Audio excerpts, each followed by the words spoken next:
Our element was split up into several assault forces. The assault force that I was with was pinned down against approximately a 100-foot cliff. There were bullets impacting either on our bodies within inches of us, and there was debris falling on top of people constantly as we brought the danger close airstrikes closer and closer to our position to protect us from being overrun. That was the situation that I called Ron Shurer into.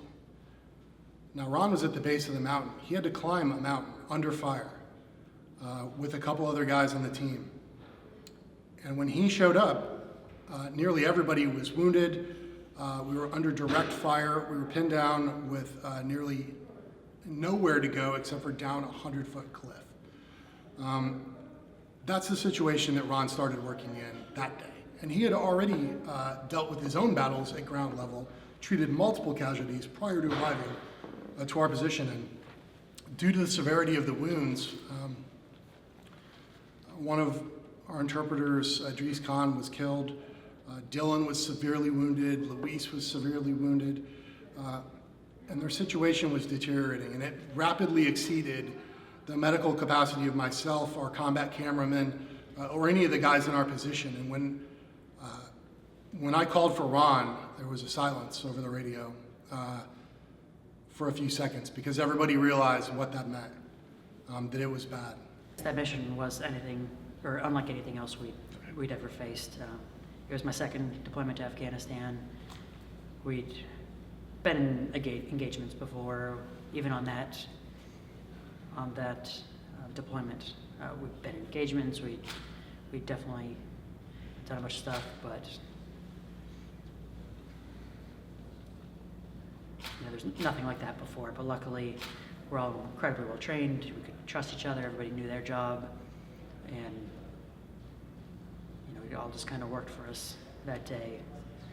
And when Ron started working on those guys, the situation improved for the casualties, but the situation on the ground continued to deteriorate even more rapidly as the enemy closed in on us.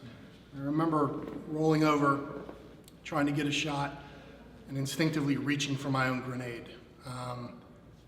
And at that moment, I realized we are about to be overrun.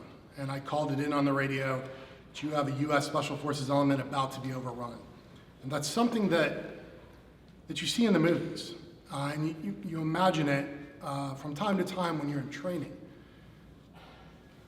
But nothing really prepares you for the gravity of that situation when everyone is about to be called upon to make the ultimate sacrifice.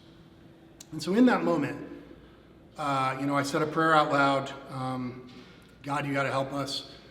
And shortly thereafter, the strike that we had called in on our own position detonated just above us and blocked out the sun.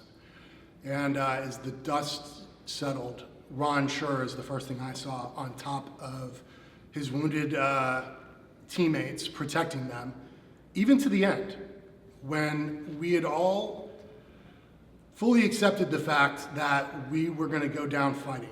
Ron was immediately able to kind of take the situation for what it was, remain calm, and realize, that Dylan was hurt, probably more seriously than Luis, which is unfortunate, but it just is what it is, and he's one medic.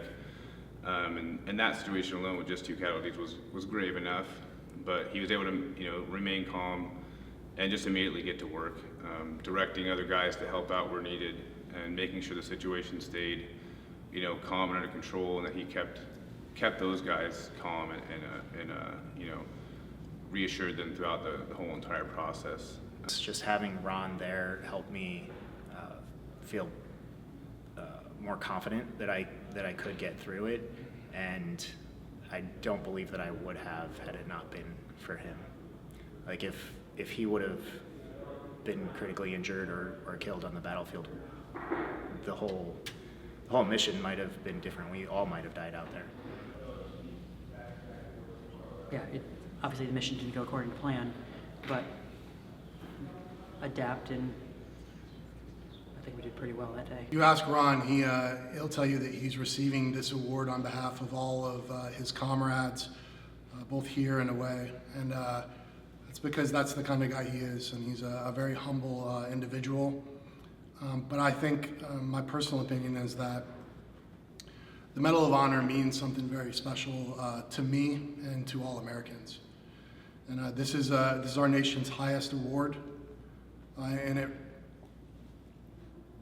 there are echoes through generations of our military with that award. And I think Ron Shurer, he epitomizes the best attributes of Green Berets everywhere, of U.S. Army soldiers, and of the American public.